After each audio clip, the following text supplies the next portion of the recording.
ಮನೆ ಹಾಳ ಬುದ್ಧಿ ಕಲಿಸ್ಕೊಡೋದು. ಗೊತ್ತಿಲ್ಲ ನನಗೆ ಧಾರಾವಾಹಿಯವರು ಎಷ್ಟು ನನ್ನನ್ನು ಹೇಟ್ ಮಾಡ್ತಾರೆ ಅಂತ. ಮನೆ ಹಾಳ ಬುದ್ಧಿಯನ್ನು ಕಲಿಸ್ಕೊಡುವಂಥ ಧಾರಾವಾಹಿಗೆ ಎಷ್ಟು ಎಡಿಕ್ಟ್ ಆಗಿದ್ದೀರಿ ಅಂದರೆ, ಹಿಂದಿನ ಬಾಗಿಲಿಂದ ಕಳ್ಳ ಬಂದು ಮನೆ ಕಳ್ಳತನ ಮಾಡ್ಕೊಂಡು ಹೋದ್ರೂ ಗೊತ್ತಾಗಿರಲ್ಲ. ಆಗಿದೆ ಉದಾಹರಣೆ. ಮಕ್ಕಳಿಗೆ ಓದ್ರಿ ಓದ್ರಿ ಅಂತ ಕೂರಿಸೋದು, ನೀವು ಧಾರಾವಾಹಿ ನೋಡೋದು. ಹೆಂಗೆ ಕಾನ್ಸಂಟ್ರೇಷನ್ ಮಾಡೋಕ್ಕಾಗತ್ತೆ ಮಕ್ಕಳಿಗೆ? ನೀವು ಒಂದು ವಚನದ ಬುಕ್ಕನೋ ಒಂದು ಕಾದಂಬರಿಯೇನೋ ಹಿಡ್ಕೊಂಡು ಕೂತ್ಕೊಳ್ಳಿ ಅವ್ರ ಮುಂದೆ. ನೀವು ಪಾಠ ಹೇಳ್ಕೊಡ್ಬೇಕು ಅಂತಲ್ಲ. ನೀವೇನು ಮಾಡ್ತೀರಿ? ಮಕ್ಕಳು ಹೇಳಿದ್ದನ್ನೇ ಯಾರೂ ಕೇಳಿ ಕಲಿಯೋದಿಲ್ಲ. ನಾವು ಹೆಂಗೆ ನಡ್ಕೋತೀವಿ ನಮ್ಮನ್ನು ನೋಡಿ ಕಲಿತಾರೆ ಮಕ್ಕಳು.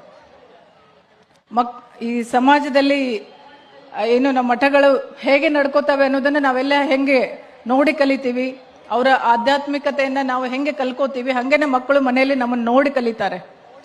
ದಯಮಾಡಿ ಹೆಣ್ಮಕ್ಳು, ನಿಮ್ಮ ಮಕ್ಕಳ ಭವಿಷ್ಯ ಉಜ್ವಲ ಆಗಬೇಕಂದ್ರೆ ಎಲ್ಲರೂ ಫಸ್ಟ್ ರ್ಯಾಂಕ್ ಬರಕ್ಕೆ ಸಾಧ್ಯನೇ ಇಲ್ಲ. ಎಲ್ಲರೂ ಇಂಗ್ಲಿಷ್ ಮೀಡಿಯಮಲ್ಲಿ ಓದಿದ ತಕ್ಷಣ ಏನೋ ಆಗ್ಬಿಡ್ತಾರೆ ಅನ್ನೋದನ್ನು ತಪ್ಪು. ಗ್ರಾಮೀಣ ಭಾಷೆಯಲ್ಲಿ, ನಮ್ಮ ಮಾತೃ ಭಾಷೆಯಲ್ಲಿ ಕಲಿತು ಏನೂ ಆಗಕ್ಕೆ ಸಾಧ್ಯ ಇದೆ. ಹಳ್ಳಿನಲ್ಲೇ ಕಾನ್ವೆಂಟ್ ಸ್ಕೂಲಲ್ಲಿ, ಡಿಸ್ಟ್ರಿಕ್ಟ್ ಇಂಥ ಪ್ಲೇಸಲ್ಲಿ ಓದಿದವ್ರು ಮಾತ್ರ ಮುಂದೆ ಬರ್ತಾರೆ ಅಂತಲ್ಲ. ಕನ್ನಡ ಮೀಡಿಯಂದಲ್ಲೇ ಮಾಡ್ಬೋದು. ಅಭ್ಯಾಸ ಮಾಡಿ ಕನ್ನಡದಲ್ಲೇ ಸಾಧನೆ ಮಾಡೋಕ್ಕಾಗತ್ತೆ. ಅದನ್ನ ನೀವು ಎಕ್ಸಾಂಪಲ್ ಕೊಡ್ಬೇಕು ಮಕ್ಕಳಿಗೆ. ಕಂಪೇರ್ ಮಾಡಬೇಡಿ ಯಾವತ್ತು. ಅವನಷ್ಟು ಮಾರ್ಕ್ಸ್ ತೊಗೊಂಡೆ ನೀನು ಯಾಕೆ ತಗೊಂಡಿಲ್ಲ ಅಂತ. ನಾನು ರೀಸೆಂಟಾಗಿ ನನ್ನ ಮಕ್ಕಳ ಸ್ಕೂಲಿಗೆ ಪೇರೆಂಟ್ಸ್ ಮೀಟಿಂಗ್ ಹೋಗಿದ್ದೆ. ಯೂಶ್ವಲಿ ಹೋಗೋದಿಲ್ಲ ನಾನು, ಬಟ್ ನನ್ನ ಮಗಳು ಈ ಸಲ ನೀನು ಬರಲೇಬೇಕು ಅಂತ. ಸೊ ನಾನು ಆಫೀಸ್ ಅವರ್ಸ್ ಸ್ವಲ್ಪ ಟೈಮ್ ಮಾಡ್ಕೊಂಡು ಹೋಗಿದ್ದೆ.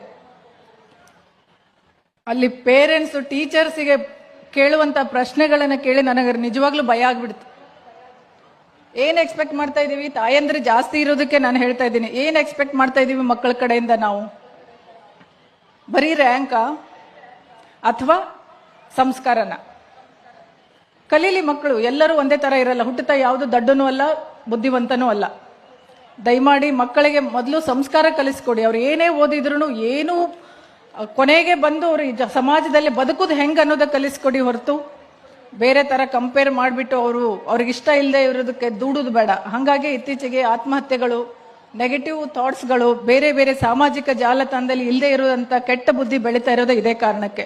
ಹಾಗಾಗಿ ನಾನು ಈ ಮಹಿಳಾ ಗೋಷ್ಠಿಯನ್ನು ಒಂದು ಪ್ರಸ್ತುತ ಹೌದೋ ಅಲ್ಲ ಗೊತ್ತಿಲ್ಲ, ಒಂದೆರಡು ಮಾತು ಹೇಳ್ಬೇಕನ್ನಿಸ್ತು. ಹೆಣ್ಮಕ್ಳಿಗೆ ನಂಗೆ ಅಜ್ಜರು ಹೇಳಿದರು, ಸ್ವಲ್ಪ ಹೇಳಿಬಿಡಿ ಅವರ ಆಭರಣಗಳ ಬಗ್ಗೆ ಸ್ವಲ್ಪ ಇದಿರಲಿ ಅಂತ. ನಾನು ಆರ್ಗನೈಸರ್ಸಿಗೆ ಡೇ 1 ಇಂದನೇ ಹೇಳ್ತಾ ಇದ್ದೆ, ಶುರು ಆಗುವಾಗ ಮುಗಿದ ಮೇಲೆ ಹೆಣ್ಮಕ್ಳಿಗೆ ತಮ್ಮ ಆಭರಣಗಳನ್ನು ಕೇರ್ಫುಲ್ಲಾಗಿ